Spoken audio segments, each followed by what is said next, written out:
Muy buenas noches y bienvenidos a todos ustedes a esta, nuestra quinta clase en este curso. Se va volando el tiempo.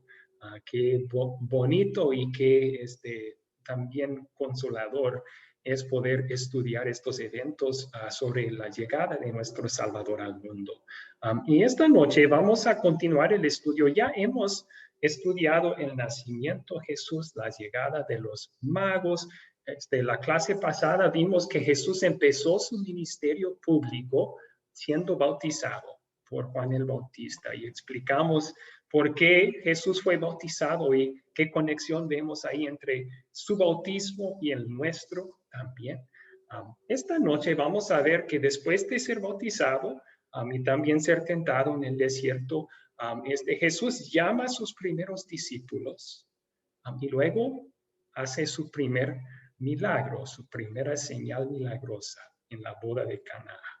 Entonces, vamos a comenzar así con una oración pidiendo que Dios bendiga nuestro tiempo juntos. Oremos. Amado Jesús, te doy gracias por llamarme a través de tu palabra. Perdóname cuando no confío en tu poder para ayudarme y para salvarme de mis pecados. Hazme volver a tu palabra, la Biblia, para leer cada día las pruebas de tu infinito poder. Enséñame como les enseñaste a los discípulos y ayúdame a creer y confiar siempre en ti. Amén. Okay. Excelente. Entonces, ya hemos estudiado estas normas para la clase 4 veces. Voy a hacerlo una vez más rápidamente y luego no va a volver a aparecer en el PowerPoint porque no hemos tenido muchos problemas con esto con ustedes, gracias a Dios. Pero queremos, por amor a Dios, mostrar respeto a todos dentro de nuestras clases. Eso lo hacemos con llegar preparados, con ser puntuales, también mostrando respeto a los profesores, a los otros compañeros en la clase y en los comentarios que ponemos en el grupo de WhatsApp, respetando también la política de ese grupo, de mantener lo que ponemos ahí como cosas relacionadas con la clase, informacional sobre la clase. Excelente. Ok, les puse una pregunta en el grupo de WhatsApp sobre María y José. María, la madre de Jesús, según la carne, pero José también el padre de Jesús, según la ley. No sé, fue concebido por obra del Espíritu Santo, no por José, ¿verdad? Pero ¿qué sabemos bíblicamente de ellos? De María y José. Y lo que voy a hacer para esta actividad, voy a dividirles en grupos pequeños. Y tienen 5 minutos. Entonces, a lo mejor cada participante en el grupo tiene 1 minuto para compartir lo que sabe sobre María y José. Y luego a la siguiente participante. Por favor, dejen que todos tengan tiempo para participar. Y vamos a empezar con la persona cuyo nombre tiene la letra más antes en el abecedario. Entonces, si alguien tiene un nombre Abel, empieza, porque AB, pues no hay muchos nombres. Aarón, me imagino si hubiera un Aarón, empezaría, ¿verdad? Pero voy a dividirles en grupos entonces, y pueden hacer eso entonces en orden del abecedario para sus primeros nombres. Voy a dividir los grupos ahora mismo. Debe de salir una invitación en sus pantallas. Listo. Ya está. Entonces, por favor, hagan clic en entrar. Hagan clic en entrar. Y ahí van a aportar todo lo que aprendieron sobre María y José.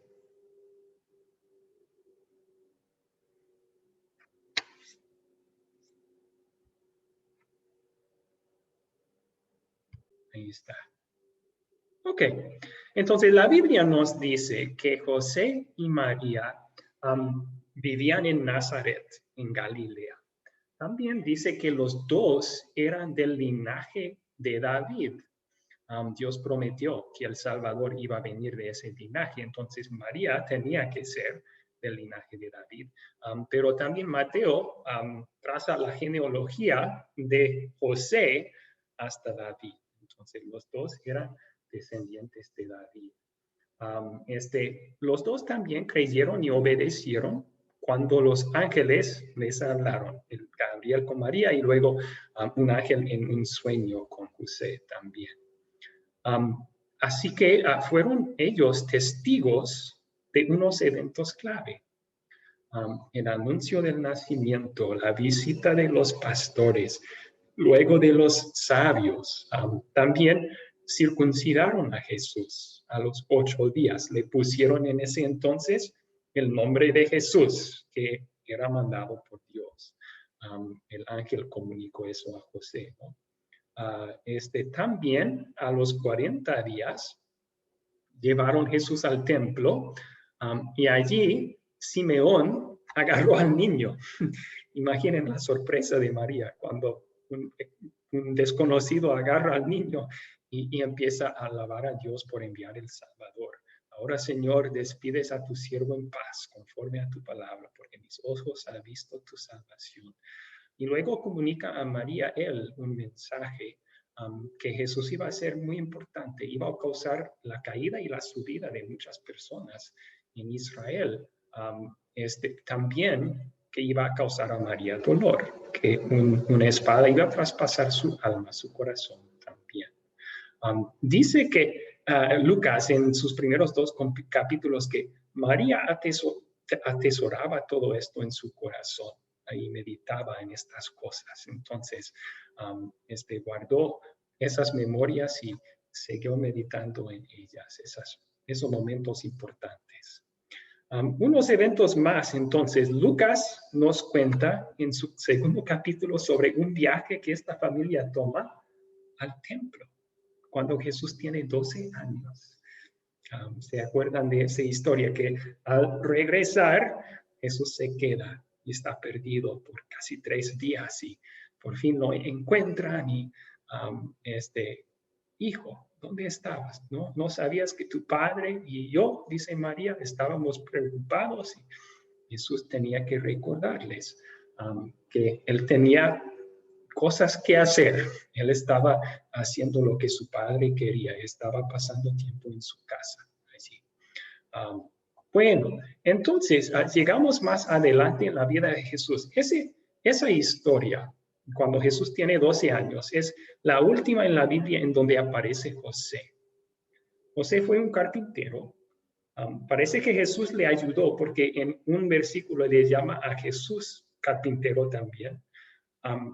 Pero después de los 12 años no escuchamos más en la Biblia sobre José. Puede ser que él murió, porque ya para el comienzo del ministerio de Jesús, en las bodas de Caná, solo aparece María. Entonces, probablemente ya había muerto José.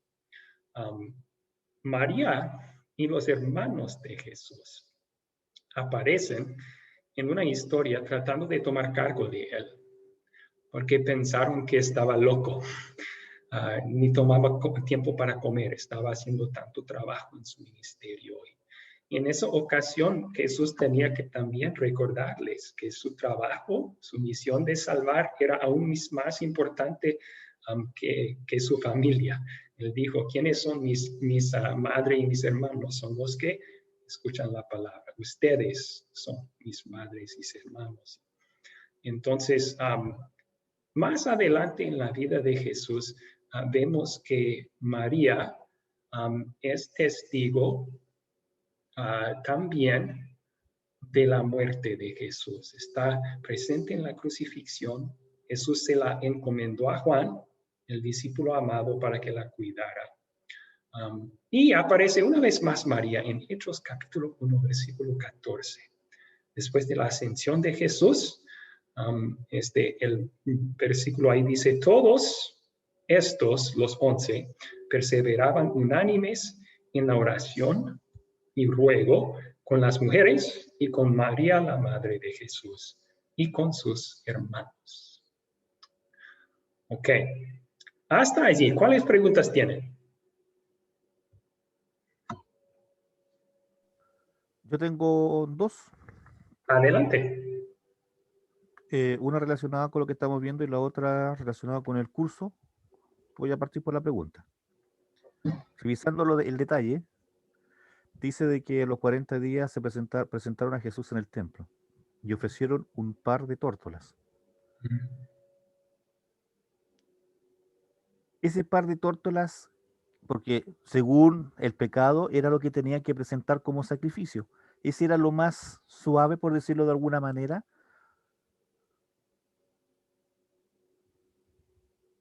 ¿Cuál es la pregunta, perdón?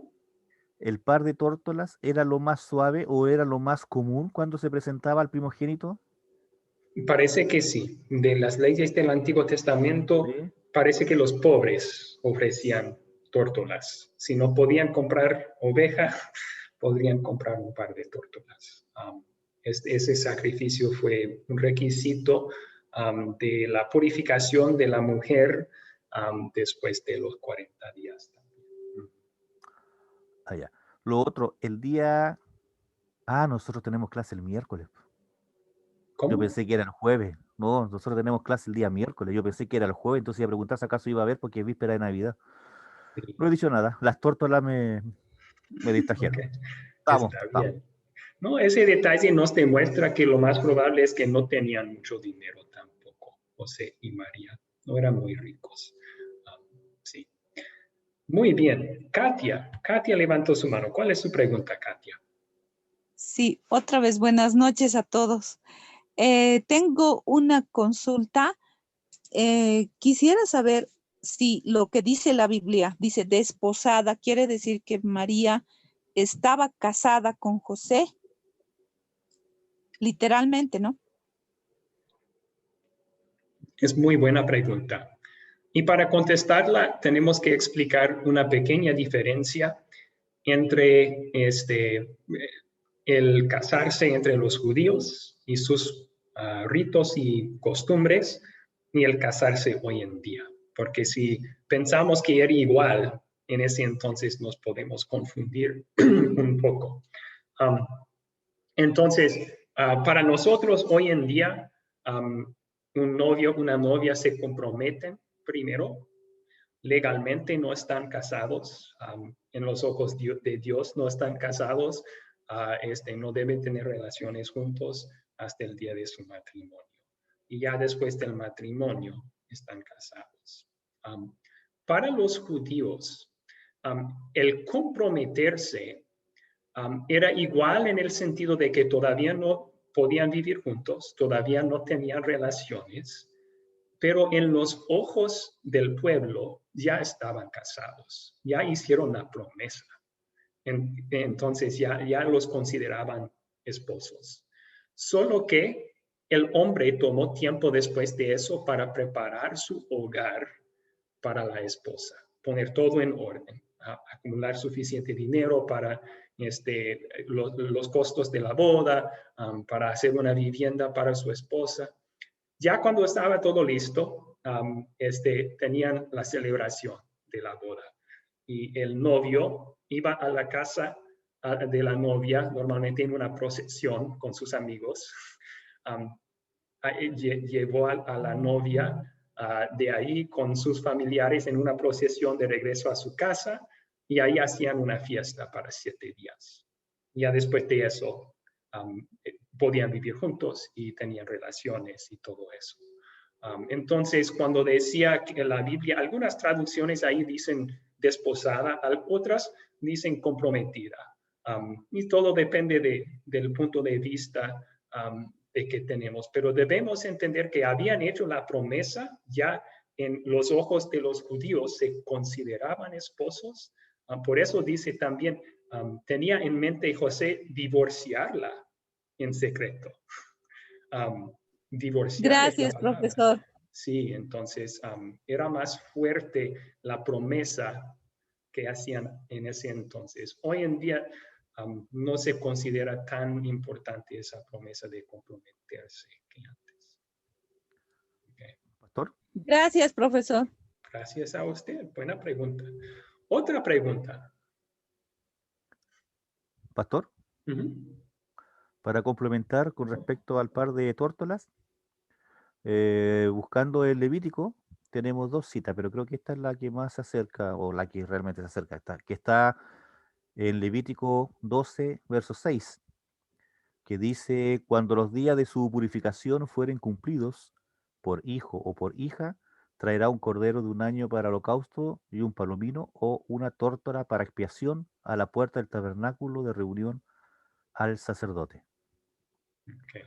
Y el Levítico 1:14 dice, si la ofrenda para Jehová fuere holocausto de aves, presentará su ofrenda de tórtolas o de palominos. Ahí está. Excelente. Muchísimas gracias. Muchísimas gracias. Ok. Vamos a continuar entonces, amigos. Muchas gracias. Una pregunta que alguien hizo en la mañana, y solo para aclararlo, alguien preguntó si Jesús tenía hermanos y hermanas. Y la Biblia dice que sí. En varios versículos habla de sus hermanos y hermanas. Los que quieren insistir que María se quedó virgen para toda la vida, tratan de explicar eso diciendo que son primos o parientes de Jesús. O algunos dicen que son hijos de José, de otro matrimonio que tenía antes de María. Nada de eso está en la Biblia. Entonces, la explicación más lógica es que después de que María tenía a Jesús, concebido por obra del Espíritu Santo, ¿no? Ya ella y José tenían relaciones y concebían a otros hijos naturales. Es la explicación más natural, lógica del texto, a base de lo que el texto dice. Entonces, ok, vamos a continuar entonces. Seguimos. ¿Quiénes son los personajes en esta historia? Vamos a estudiar, estamos dejando atrás el tema de José y María. María aparece en esta historia. Es un personaje, ya les di una. ¿Quiénes son los personajes en Juan 1:35 al 2, versículo 12? Tenemos dos historias, estamos combinándolas aquí. Así que Sandra levantó la mano primero. Sandra. Sí, yo puse Juan, los discípulos, Jesús, Cordero de Dios, Rabí, Simón Pedro, Andrés, Simón hijo de Jonás, Felipe, Natanael, se menciona ahí también Moisés, José de Nazaret, hijo de Dios y ángeles de Dios. No sé si hay algo otros más que quieran compartir, Pastor. Ok, muchas gracias. Entonces, a veces hacemos una distinción entre los personajes que aparecieron en la historia y los que solo fueron mencionados en la historia, ¿verdad? Y algunos que usted mencionó que solo fueron mencionados serían los ángeles. También José de Nazaret solo mencionado. Y Moisés. Sí, pero los otros personajes estaban en la historia. Muy bien.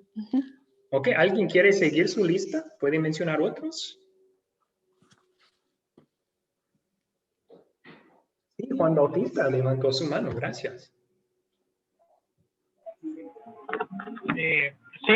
Pastor, en la otra historia, como continúa en la otra historia, dice que estaban los primeros 4 discípulos, que estaba Andrés, Felipe y Pedro, y el discípulo, me parece que era Juan el otro, y estaban los novios de la boda, los novios.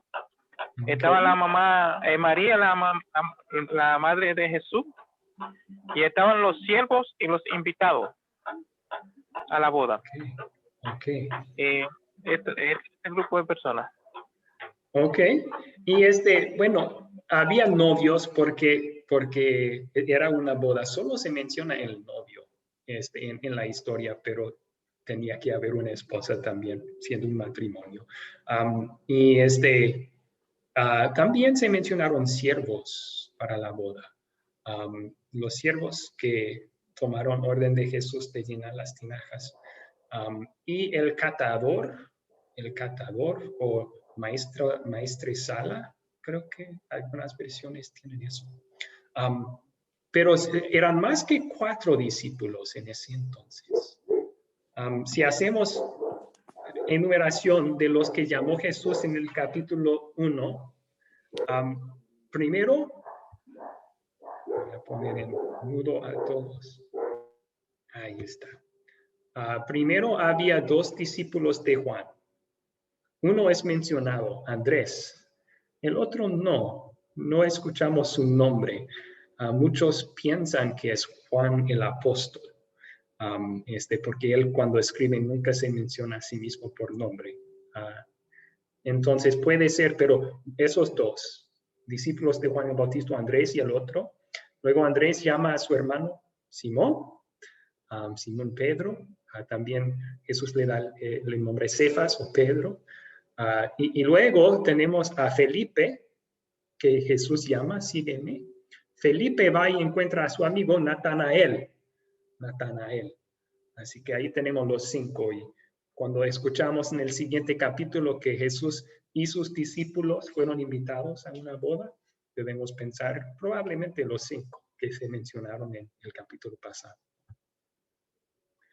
Excelente. Ok, ¿cuáles son las cosas, los objetos de esta historia?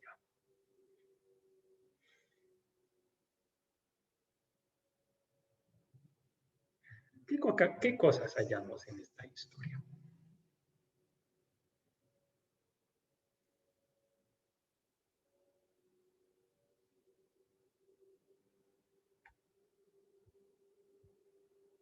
No tengan miedo de levantar sus manos. El botón participantes y luego levantar la mano. Eso me indica que quieren participar. Julián, ¿puede contestar aquí? Sí, en la boda de Caná tenemos el agua, el vino, las tinajas donde estaba el agua. Bueno, básicamente sería alguna de las cosas, ¿no? Que había en la boda de Caná. Algunos de los objetos. Ok, agua, vino y las tinajas. Excelente. 6 Exacto. tinajas de piedra. Esas tinajas a lo mejor tenían alrededor de 100 litros de agua. Eran bastante grandes entonces. Juan Bautista, ¿otra cosa que no fue mencionado?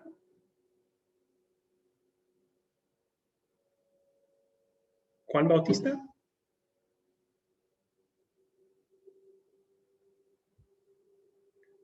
No le podemos escuchar. Bueno, Gabino levantó su mano. Gabino, otro objeto que es mencionado aquí. Los cántaros con que llenaban las vasijas de piedra. Entonces les dijo, ¿están allí cántaros? No los hallo aquí. Sí, están en...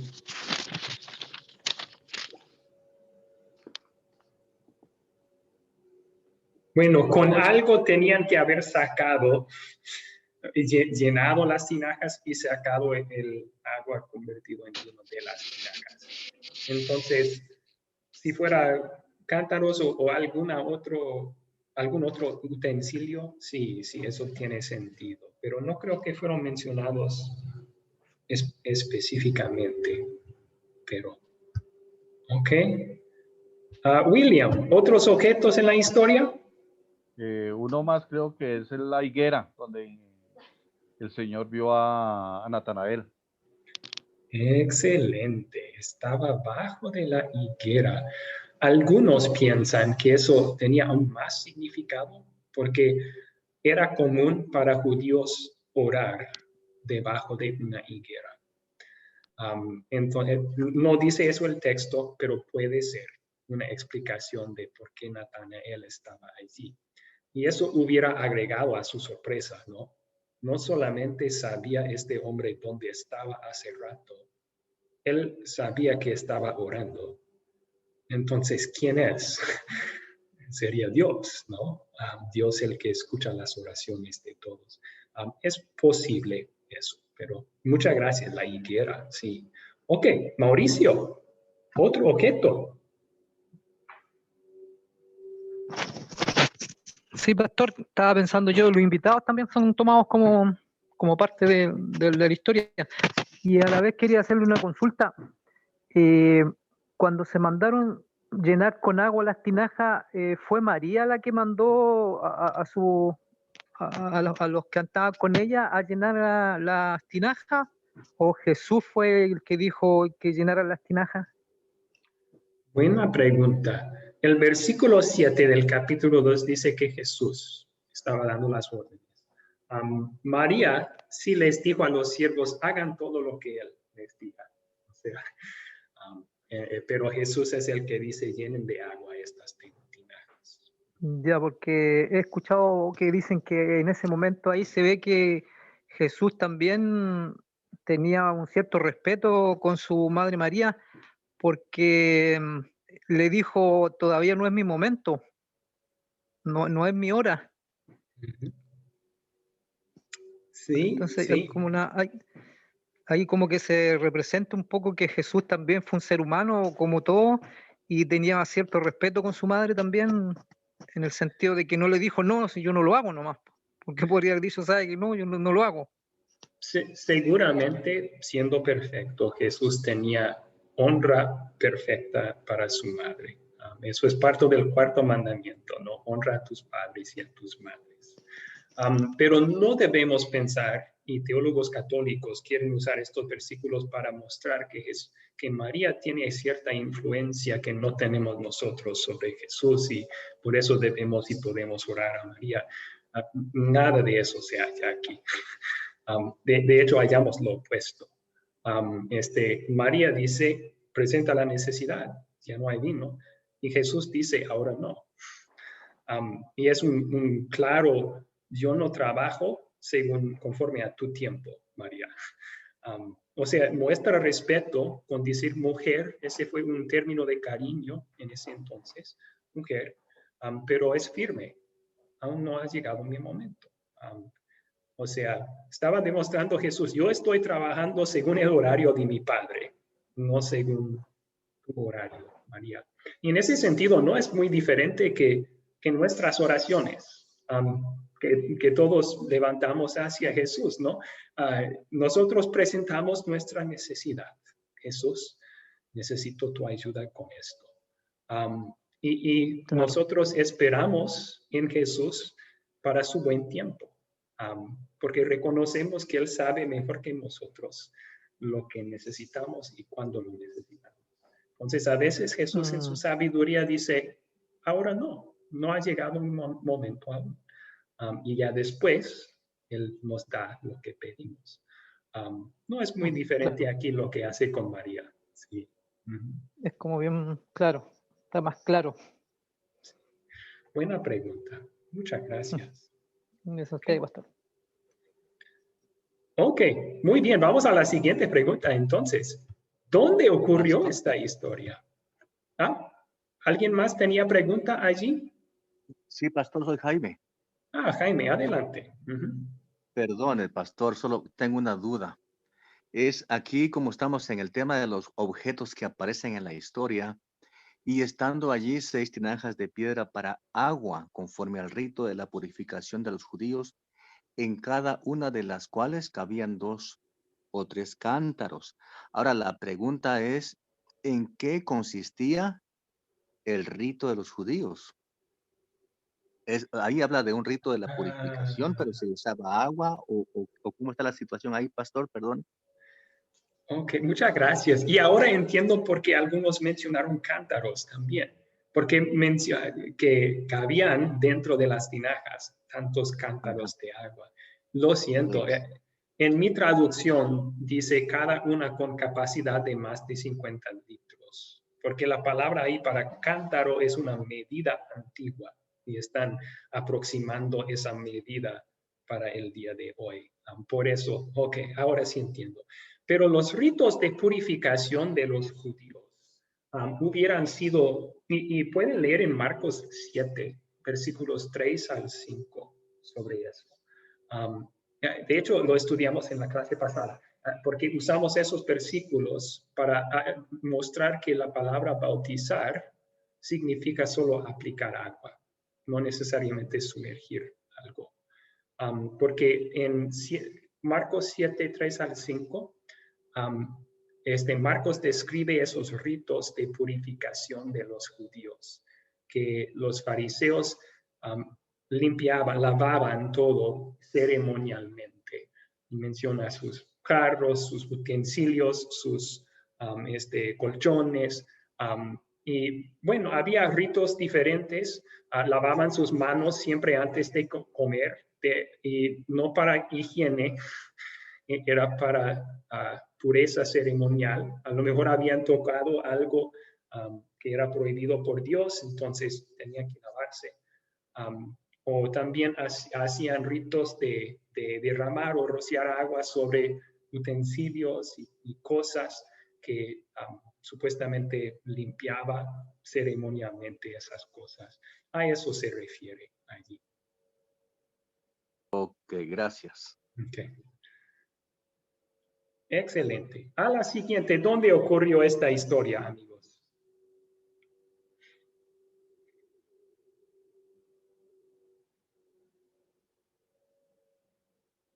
José Uriel. José Uriel. En Canaán de Galilea. Las bodas de Canaán. Excelente. Caná de Galilea. Muy cierto. ¿Hay otro lugar que se menciona en la historia antes? Que después que terminó la fiesta bajaron a Cafarnaúm, pero antes sí no me acuerdo. Ok, excelente. Entonces ya tenemos, la boda ocurre aquí en Caná, que está en el norte de Israel, en Galilea, y luego después de eso van a Cafarnaúm, que está aquí. Pero antes de eso, estamos en una región que se llama, ¿alguien más sabe? Katia. Katia levantó su mano. Sí, Nazaret, si no me equivoco. Nazaret. Ok, bueno, ahí creció Jesús antes de todo esto.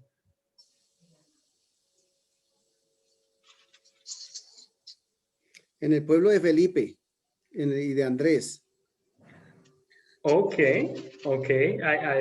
Dice... Betsaida. Ok. Ahí lo tenemos. Miren en el capítulo 1, versículo 28, por favor. Capítulo 1, versículo 28. Juan estaba bautizando y dando su testimonio en, algunas traducciones dicen Betábara, otros dicen Betsaida, la misma región. Esa región sería al este del río Jordán, donde Juan estaba bautizando. Entonces, en esta región, alrededor del río Jordán. Después suben a Galilea, a Canaán. Ok, muy bien. La siguiente pregunta, ¿cuándo ocurrió esta historia?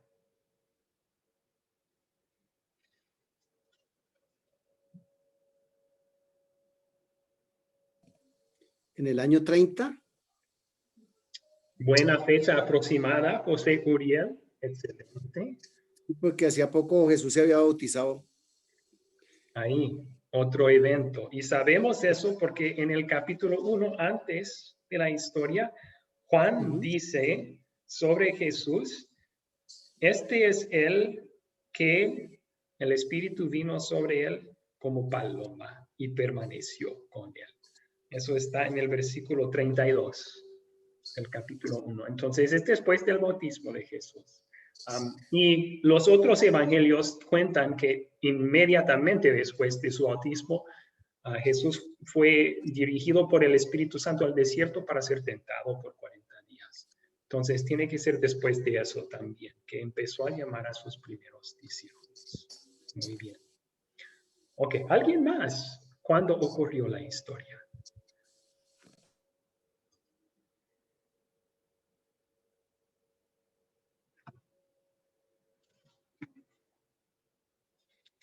Parece que todo esto sucedió en días sucesivos, porque tenemos el versículo 29.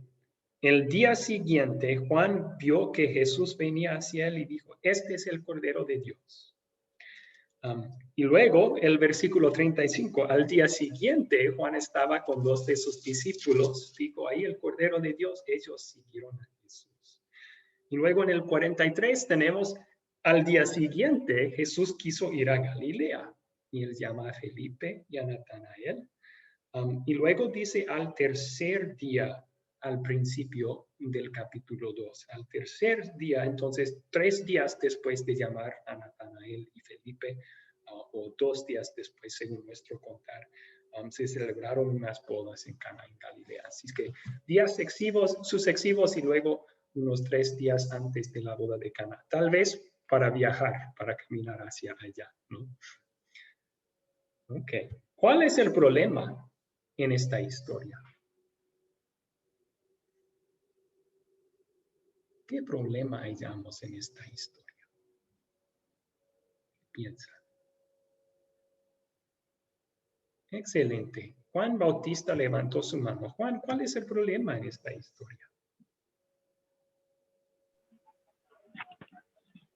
El problema principal fue en el momento en que se celebraba la boda, porque era una deshonra para la sociedad y para la familia que en una boda se terminaran los utensilios o los materiales que se usaban, principalmente el vino, la comida, y esa cosa era como una deshonra para la familia de los novios, que no pudieran cumplir la cuota, ya sea porque vinieran más invitados de lo que se estaba esperando o que no tuvieran los recursos para cubrir la cuota. Ese fue el problema principal.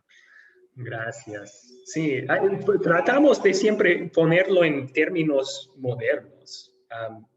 Si fueras a una boda hoy en día y llegando ahí, algunos están cenando, pero otros están sentados con mesas sin comida.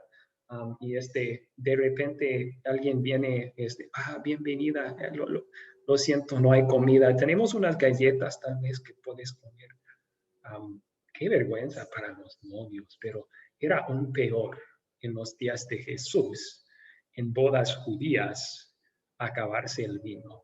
Eso hubiera sido una vergüenza fuerte y pública para los novios. Entonces, sí es un grave problema para ellos. Gracias. Ok. ¿Alguien más? Otro problema que hallamos en esta historia.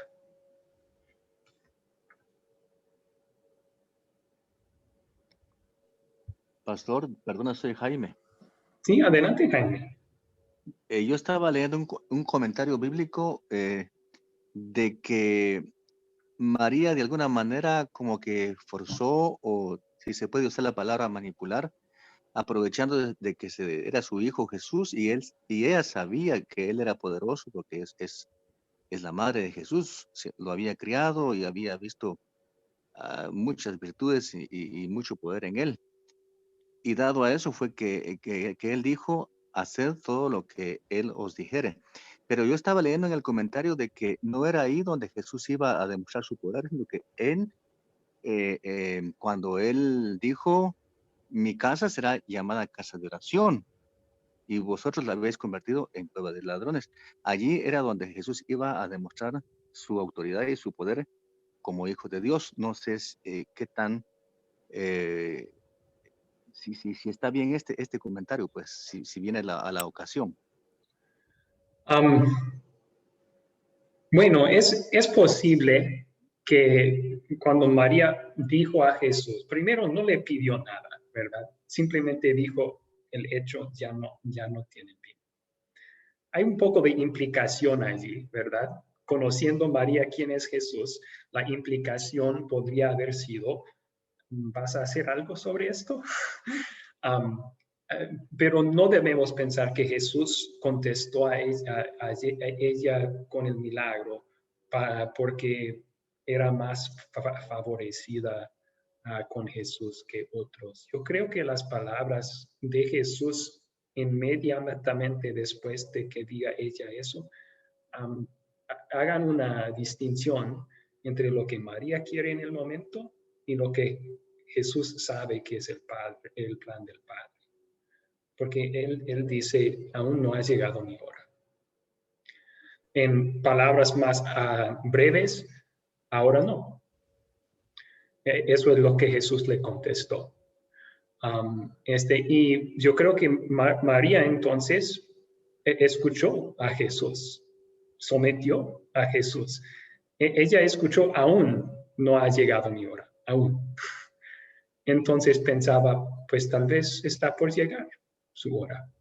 Y dijo a los siervos, hagan lo que él les mande.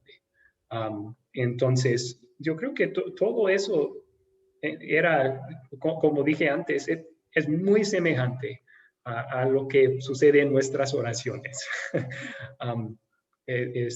No debemos ver que hay favoritismo de Jesús con María, porque yo creo que él demuestra que su plan no es el plan de ella, con decir ahora no. Y que demuestra que él está siguiendo la voluntad del Padre, no la voluntad de su madre. Pero, Perdone, pastor, cuando Jesús dice, aún no ha llegado mi hora, ¿no se refería a él a la crucifixión? En otros versículos sí, pero parece en esta historia que referir ahí a la crucifixión está muy fuera del contexto, ¿no? Ella habla de falta de vino y se acaba el vino, y para decir Jesús, aún no ha llegado la hora de mi muerte. Bueno, yo no veo la conexión allí. Me parece mejor que aún no ha llegado la hora de Jesús revelar su gloria, manifestar su gloria. Eso es lo que dice al final de la historia, ¿no? Así manifestó Jesús su gloria y sus discípulos creyeron en él. Entonces, ese fue el propósito del milagro. Manifestar su gloria como Dios y Salvador para que sus discípulos creyeran en él. El propósito del milagro no fue complacer a su madre. Pastor, sí, también recordemos de que cuando llegó Jesús a esa boda, recién estaba reuniendo a los apóstoles. Por lo tanto, ahí hay como 3 años más que tiene que prepararlo. Por lo tanto, sí, ese aún no es mi hora. Se asemeja más a eso, a su manifestación como tal. Pero yo quiero ponerme en el caso de María. Recordemos de que tenemos por la Biblia conocimiento hasta los 12 años. Y estamos hablando ahí que tenía casi 30. O sea, María, quien recibió el mensaje de un ángel, o sea, desde ya el inicio, sabía a quién iba a tener. Durante todo ese periodo de crecimiento, no sabemos, por lo que yo he leído por otros libros, unos libros apócrifos, Jesús también hizo otros milagros. Y si no si no hay relato bíblico, como dice Lutero, tenemos que apegarnos a lo que dice la Biblia. Pero, ¿por qué no pensar de que María vio muchas cosas más en él, sobrenaturales, que le daba la certeza de que él lo iba a hacer? Y como madre se lo pidió, y aunque él haya dicho que no era su tiempo, bueno, pensemos que la certeza y la fe que tenía María era algo totalmente distinta a nuestra realidad. Ella lo crió, por lo tanto tenía la certeza de que eso iba a ser así. También hay otro punto que seguramente usted lo va a tocar, pastor. Yo tengo entendido que Judas Iscariote era seguidor de Juan el Bautista. Recordemos que Juan el Bautista fue el último profeta. Y todos creían en él, pensando que él podría haber sido el Mesías. Y tengo entendido que Judas era uno de sus seguidores y que Juan le dijo que tenía que seguir después a Jesús. No sé si acaso bíblicamente está. Recuerdo que lo leí en alguna parte. Pero revisando que lo apunte, es algo que usted sé que debe de tocar. ¿Dónde dice la Biblia que Judas era discípulo de Juan el Bautista? No. En la Biblia no sale ninguna parte de que Judas Iscariote era, sino que otros historiadores hacen mención de que una de las posibilidades de la traición, esto ya es como empezar a buscarle, como se dice acá en Chile, la quinta pata al gato, de que como era discípulo de Juan el Bautista, fue el más fácil que pudieron comprar para traicionarlo. Pero no tengo la certeza porque en la Biblia no dice eso, Sí, no da la sí. certeza de que eso sea así. Y tampoco me parece razonable eso, que iba a traicionar a Jesús más fácil por ser antes discípulo de Juan el Bautista. ¿Por qué no le traicionó entonces a Andrés? Que la Biblia sí dice que era discípulo de Juan antes. Si no lo dice la Biblia, podemos hacer hipótesis, conjetura, pero no podemos saber con seguridad. Entonces, no vamos a pasar tiempo en la clase hablando de esas teorías. Lo que sí podemos decir bíblicamente es que Juan dice que esta, la primera de sus señales, lo hizo en las bodas de Caná. Entonces, no es muy probable que Jesús hiciera milagros como niño o adulto joven. En cuanto a María, sí podemos decir que es un buen ejemplo de fe aquí en esta historia también, porque presenta la necesidad a Jesús. Jesús dice ahora no, ella se somete a eso, no insiste, no dice, debes respetar a tu madre, haz lo que yo te diga. Ella dice, ok, está bien. Y escuchando la palabra, aún no ha llegado mi hora, ella dice a los siervos, bueno, cuando él está listo, hagan todo lo que él mande. Sí, es un buen ejemplo de fe. Podemos seguir aquí su ejemplo de fe. Estoy de acuerdo con eso. Ok, dos preguntas más y luego tenemos que seguir porque ya casi se acaba la hora, amigos. Muy buenas preguntas esta noche. Juan Bautista, ¿cuál es su pregunta?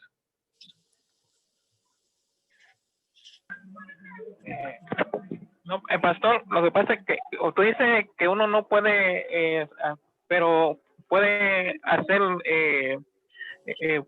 como así como una especulación. Yo había escuchado algunos comentarios sobre lo que pasó en la boda de Canaán, de otros comentaristas que comentan la Biblia, y ellos dicen que posiblemente la novia era hija de María, y por eso fue la influencia de María en el momento en que se acabó el vino, y como Jesús era el representante mayor de la familia, por eso ella acudió a él. Supuestamente, según el comentario, es yo sé que usted nos dice que no debemos decir lo que no está escrito en la Biblia, pero según los comentaristas que estaba estudiando, él dice que como Jesús era el mayor de la familia y era una boda de la hija de María, por eso ella toma la iniciativa.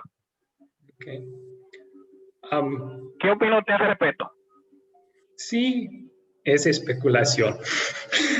Entonces, puede ser, pero hay muchas otras explicaciones también. O sea, sí, María conoce a los novios, no hubiera sido invitado, si no. Sí, sabe que Jesús es el Salvador y su Dios. Entonces, si hay un problema, acudir a Él con el problema es natural. No creo que necesitamos otras especulaciones sobre eso, pero no niego que puede ser una posibilidad, ¿verdad? Sí. Ok. José Uriel, su pregunta. No, es otro problema que yo veo en la otra historia de la incredulidad de Natanael, cuando dice, pero luego de Nazaret puede salir algo bueno. Entonces, ese es otro problema, ¿no? La incredulidad. Ok, gracias. Sí, escuchando, Natanael, la buena noticia. Este es el de quien habló Moisés y los profetas. Sí. De Nazaret, no puede ser la incredulidad de Natanael. Pedro Abel, sí. Sí, profesor, es ahí está el problema, ¿no? Lo que a Jesús le están haciendo a un lado. Lo que ahora, digamos, se conoce como discriminación. Le van rechazando, le hacen a un lado, ¿no? Le discriminan a Jesús. Ok, sí, estoy de acuerdo y se puede decir también que su razón humana está gobernando, ¿verdad? Según su razón, nada bueno puede venir de Nazaret. Pero Dios permitió que el Salvador viviera por muchos años en Nazaret. Entonces, estaba equivocado su razón. Y Jesús en su amor le corrige. Sí. Ok, muy bien, tenemos que seguir porque ya se acaba la hora. En vez de contar todos los eventos de la historia, vamos a mencionar que pues sí se resolvieron los problemas, ¿no? Tenemos a Jesús llamando a Natanael a pesar de su incredulidad. Entonces, la gracia de Jesús soluciona el problema de su incredulidad y hasta le muestra quién es con eso de saber dónde estaba antes de llamarle. Te vi debajo de la higuera. También se resolvió el problema de la falta de vino. Jesús con su milagro mostró amor a los novios ese día. También, si cualquier de los otros discípulos que había llamado a Jesús tenían sus dudas, Jesús se fue resolviendo ese problema también. Este primer milagro, dice la Biblia, manifestando su gloria para que sus discípulos pusieran su fe en él, para que creyeran que él era a quien dijo que era. Excelente. Ok, vamos a las preguntas de consolidar. Entonces, las preguntas de consolidar. ¿De qué se trata la historia? ¿De qué se trata la historia? Breve resumen de esta historia. 10 palabras para resumir la historia. Arturo Navarrete levantó su mano. ¿Puede dar un resumen de la historia, Arturo? Sí, yo creo que esta historia es del primer milagro de Jesús. Muy bien, el primer milagro de Jesús. Podemos incluir también, si estamos incluyendo la historia antes, Jesús llama a sus primeros discípulos y fortalece su fe con su primer milagro. A lo mejor eso sería buen resumen de la sección. Pastor, quería hacer una pregunta. Ok. Normalmente vemos que cuando Jesús hace un milagro, pide permiso al Padre o pide hacia el Padre esa presencia, ¿no? Que le va a hacer que se manifieste ese poder. Aquí en esto de las bodas de Canaán, al menos yo no tuve oportunidad de ver, no sé si esté ahí en la parte bíblica, pero Jesús solamente da la indicación y el milagro se produce, pero no se dice ahí que haya pedido esa conexión con el Padre. ¿Podemos entender que ahí está demostrando Jesús que Él y el Padre son uno mismo? Yo creo que el hecho de que algunos de los milagros atribuyen su poder al Padre por medio de la petición de Jesús y otros milagros se atribuye a la Biblia el poder directamente a Jesús, demuestra que los dos son dos personas en el Dios Trino, que Jesús es Dios y el Padre es Dios, y sí, son uno también. Yo creo que en eso sí tiene razón. En esta historia yo veo un poco de los dos. No ha llegado mi hora. Puede referirse a también el plan del Padre. Entonces, está sometiéndose al plan del Padre. Para el Padre, el milagro no debe de suceder hasta un poco después.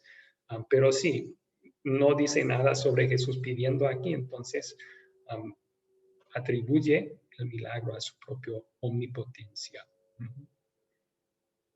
¿Ok? Muchas gracias. Muy bien.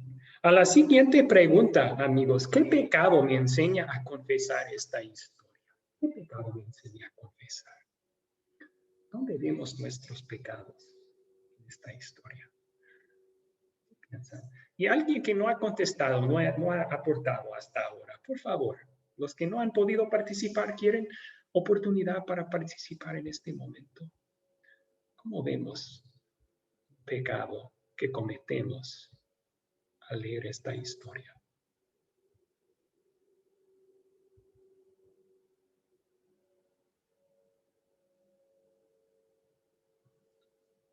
No tengan miedo. Bueno, Pedro levantó su mano. Pedro, a ver. Sí, profesor. Que de la misma manera como en este pasaje bíblico muestra cómo las personas desprecian a Jesucristo al decir algo bueno puede venir de este lugar, ¿no? También nuestra naturaleza pecaminosa hace lo mismo con todo lo que Jesucristo ha hecho por nosotros, ¿no? Jesucristo nos dice, nos da todo su amor, nos da nuestra salvación, ¿no? Pero el pecado hace de que rechacemos todo lo que Jesucristo ha hecho por nosotros. Gracias. Entonces, sí, vemos en esas palabras de Natanael nuestro desprecio natural hacia todas las cosas de Dios, hacia Jesús, el regalo de la salvación, la palabra de Dios. La carne pecaminosa ve eso como aburrido, ¿no? Entonces, sí, tenemos que confesar ese pecado. Gracias. Marley levantó su mano. Marley. Olá, sim, eu queria comentar. Normalmente numa boda seria uma desonra não faltar o vinho. E muitas vezes passamos por as dificuldades financeiras também, econômicas, e nos causa a ansiedade. Então, eu creio que esse é o pecado que muitas vezes, eu creio que é natural de nosso ser humano, pero el pecado es no confiar que Dios está en el control y que Dios supra las necesidades económicas, financieras, materiales. Entonces, como él hizo en la boda, que es una fiesta, ¿no? Donde no podía, donde todo es muy bien planeado. Pero Dios tiene todo muy bien planeado para nosotros. Entonces, yo creo que es una situación que tenemos que pedir perdão a Deus quando temos muita ansiedade que nos vai faltar algo, seja em termos de alimentos, seja em termos de matéria física, não? Essa é minha aportação. Muchas gracias. A lo mejor vemos eso en las acciones y la actitud de María, ¿verdad? Presenta la necesidad. Jesús dice ahora no. Y parece muy contenta María esperar el buen tiempo de Jesús. Nosotros nos ponemos muy ansiosos, no estamos tan dispuestos a esperar el buen tiempo de Jesús. Queremos que Él resuelva el problema ahora, en vez de confiar en Él. Gracias, estoy de acuerdo. Juan Bautista, ¿qué otro pecado ve usted en esta historia?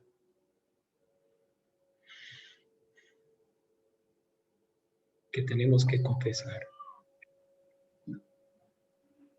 Iba a hablar sobre la duda, como dijo la hermana, que normalmente dudamos y a veces no creemos y a veces pensamos que el Señor no nos toma en cuenta y que no es, así como usted decía, no estaban en el asunto del problema en sí y tratamos de resolverlo por nosotros mismos.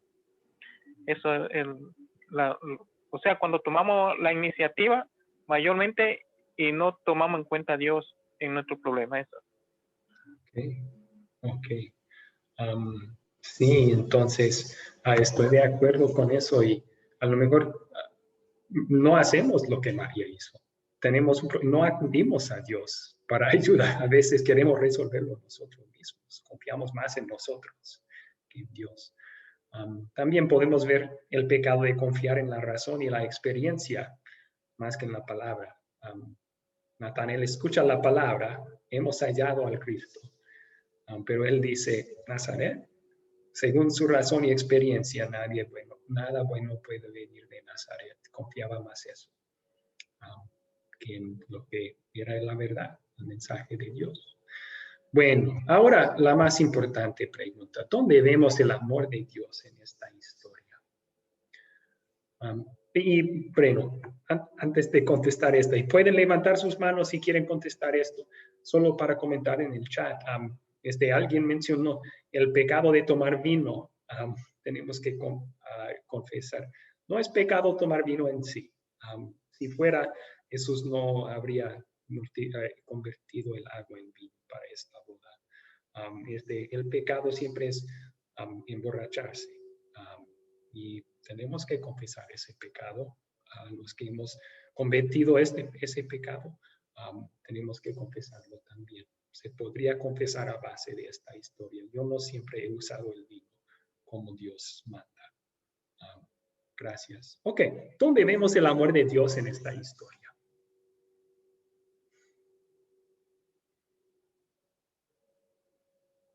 ¿Dónde vemos el gran amor? Esta es la pregunta más divertida. Vayan, ¿pueden contestar?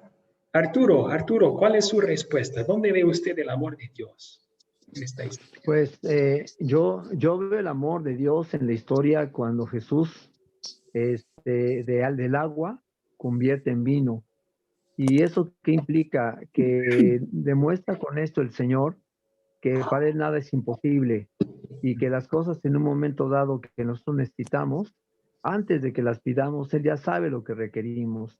Entonces su amor infinito se manifiesta en nuestra vida de esta manera. Él nos provee de lo que realmente necesitamos y nos lo da en abundancia. Es donde yo veo el amor de Dios en la historia. Dios es todopoderoso, sabe lo que necesitamos antes de que lo pidamos. Ahí suple en abundancia nuestras necesidades, tanto físicos como espirituales. Estoy muy de acuerdo, Arturo. Gracias por el aportar. Muy bien. José Uriel, ¿dónde ve usted el amor de Dios aquí?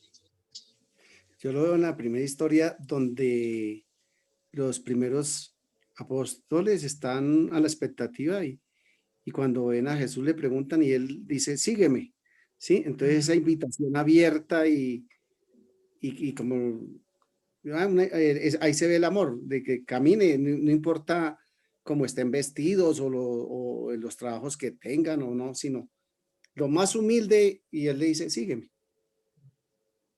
Sí, el amor no merecido de Jesús en llamar a esos discípulos es el mismo amor inmerecido que Él mostró en llamarnos a nosotros a la fe. Su palabra nos ha dicho a cada uno de nosotros, sígueme. Y nos dio el Espíritu Santo para creer, para seguir. No lo merecíamos, pero Jesús nos amó. Entonces, muy bien. Katia, ¿dónde ve usted el amor de Dios en esta historia? Bueno, yo veo desde el principio de la historia porque como su palabra nos está indicando que Jesús está controlando todo, no solamente nuestras necesidades espirituales, sino materiales. Aunque nosotros somos incrédulos, Él igual nos sigue insistiendo, sigue explicándonos, haciéndonos entender, nos sigue buscando y a cada paso.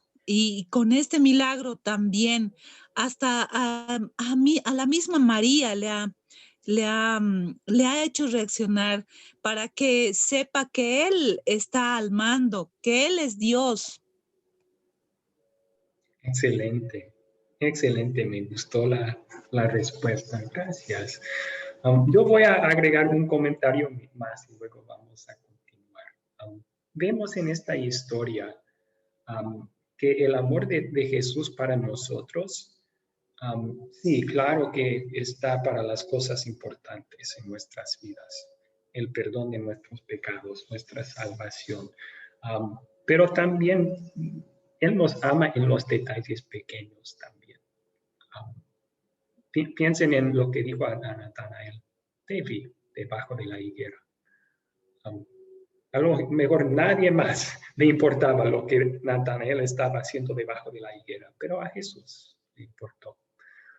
Él quiere compartir los detalles pequeños de nuestras vidas con nosotros también. O esta primera señal que hizo. Piensen en los otros señales que había hecho Jesús o iba a hacer Jesús después, digo, a levantar a muertos, sanar leprosos, a multiplicar comida para miles. En comparación, convertir agua en vino en una boda, a lo mejor no parece una necesidad tan profunda. sí, una vergüenza para los novios, pero no era asunto de vida y muerte. Pero ahí vemos que a Jesús le importó. Él amaba a esta pareja y hizo lo que hizo por amor a ellos en su día especial. Entonces, sí, podemos ver el amor de Jesús. Él nos ama en lo grande y en lo pequeño también en nuestras vidas. Excelente. Vamos a la siguiente pregunta entonces. ¿Qué me enseña Dios a pedir y a hacer por gratitud a Él? Podríamos pedir más fe, esperar el tiempo de Dios en contestar nuestras oraciones, pedir que nos recuerde a buscarle en nuestras necesidades, no simplemente pensar yo puedo solo. Pedir que nos ayude a apreciar más las cosas de Dios y lo que Jesús nos ofrece. También pedir que siga supliendo nuestras necesidades como Él ha prometido. ¿Y cuándo sería buena situación para compartir este mensaje? Yo pensé en una boda. El amor de Jesús para los novios en suplir su necesidad. Es buen mensaje para compartir con los que se están casando, para asegurarles que mientras los dos siguen mirando a Jesús, su Salvador, suplirá sus necesidades en su matrimonio también. Ahora, temas importantes de los últimos 20 minutos que no tenemos. Tenemos 10 minutos. Yo les prometo que vamos a terminar esto en 10 minutos o menos. Y luego voy a terminar la clase y los que tienen preguntas adicionales pueden continuar después. Así que el primer tema importante, el Evangelio según Juan. Ya vimos un poco sobre el Evangelio según San Mateo, también el Evangelio según San Lucas. Ahora vamos a ver, como que leímos una historia de Juan, un poco sobre Juan y su Evangelio. ¿Quién es Juan? Juan es el hermano de otro apóstol, Santiago, y es hijo de Zebedeo. Los dos son hijos de Zebedeo, así se llaman en la Biblia. Eran pescadores, ayudaban a su padre en la pesca. Otra historia, cuando Jesús los llama para seguirles de tiempo completo, los llama de su pesca para hacer eso. Y ellos dejan a su padre y el barco para seguir a Jesús. Juan usa el título especial para sí mismo en su evangelio, el discípulo a quien Jesús amaba. El discípulo a quien Jesús amaba. Y sí parece que Juan y Jesús tenían tal vez una amistad un poco más cercana que los otros discípulos. Jesús ama a todos igual, pero según su naturaleza humana, él tenía amistades también y parecen haber tenido una amistad más íntima, Juan y Jesús. Pero no creo yo que con eso quiere decir Juan que él me amaba más que los otros. Como yo dije, Juan no es el tipo de jactarse sobre eso, y tampoco es cierto, Jesús no muestra favoritismo. Entonces yo creo que con el título Juan está simplemente expresando su maravilla. Jesús me ama a mí, el discípulo a quien Jesús amó. Y ese podemos aprender para nuestra propia vida espiritual. Yo soy la persona que Jesús ama. Esa es mi identidad. Qué buena noticia, ¿no? Él fue uno de los tres más allegados a Jesús. Recuerden que en ciertas ocasiones especiales Jesús llevó a 3 discípulos, el círculo interior de discípulos, por decir, como testigos de esos eventos. Por ejemplo, en Monte de la Transfiguración, llevó a Pedro, Jacobo y Juan. También Juan estaba presente durante la crucifixión de Jesús. Desde la cruz Jesús le encargó velar por su mamá María. Bueno, ahora, según la tradición de la iglesia, ahora estamos un poco saliendo de la Biblia. La Biblia sí dice que Juan más tarde en su vida fue exiliado en la isla de Patmos. pero no habla de su muerte. Entonces sufrió por su fe, pero quedamos con la pregunta, ¿murió por su fe? Igual que, como la tradición dice, los otros 11 apóstoles. Según la tradición, no. Juan murió de su vejez.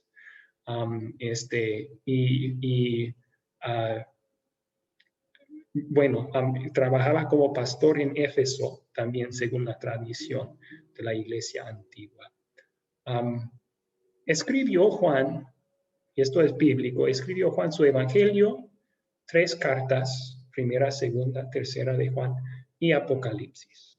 Apocalipsis, mientras estaba en exilio en la isla de Patmos, Jesús le reveló en 7 visiones las cosas que estaban y los que iban a venir también. Muy bien, hasta allí. Ahora el Evangelio de San Juan tiene unas características muy interesantes. Primero, contiene mucho contenido que no se incluye en Mateo, Marcos y Lucas, como la boda de Caná, como el capítulo 3, su conversación con Nicodemo, como la resurrección de Lázaro. Entonces, eso tiene sentido. Creemos que Juan escribió su evangelio un poco después de los otros evangelios. Entonces, si es así, el Espíritu Santo le inspiró a complementar lo que ya estaba escrito. También vemos que un énfasis de este evangelio es la divinidad de Jesús. En el primer capítulo enfatiza su divinidad y su humanidad. En el principio era el Verbo estaba con Dios y el Verbo era Dios. Luego en el 14, el Verbo se hizo carne y habitó entre nosotros y vimos su gloria, la gloria como de un unigénito. Entonces está enfatizando su divinidad y su humanidad también. Enfatiza la divinidad con 7 frases de yo soy. Yo soy la resurrección, dice Jesús. Yo soy la resurrección de la vida cuando resucita a Lázaro. Yo soy el pan de vida después de alimentar a los 5,000. Yo soy la luz del mundo, yo soy la puerta, yo soy el buen pastor, soy el camino, la verdad y la vida, y soy la vid. Y cada vez que él dice eso, yo soy, escuchamos, y nos recuerda del nombre que Dios usó para sí mismo en Éxodo 3. Yo soy quien soy.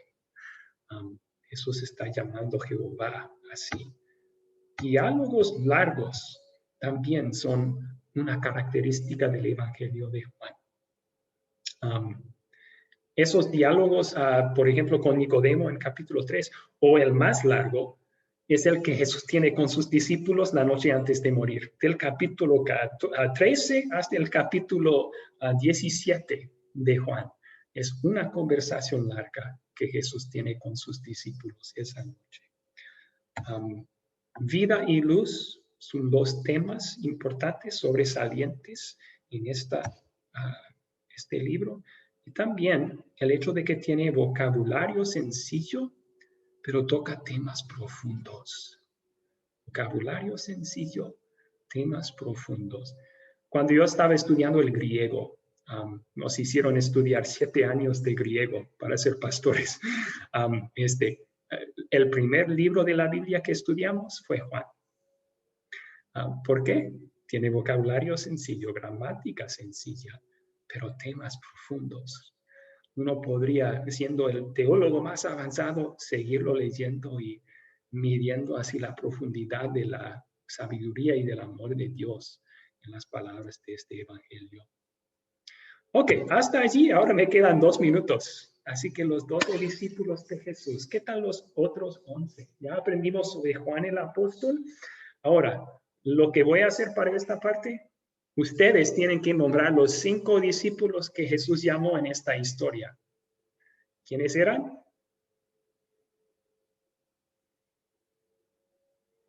Andrés, Felipe, Andrés. Pedro. Excelente. Andrés, Felipe, Pedro, escuché. Pedro. Muy bien. ¿Quién más? El que estaba incrédulo, Natanael. Natanael, muy bien. Y Juan. Y Juan. Ok.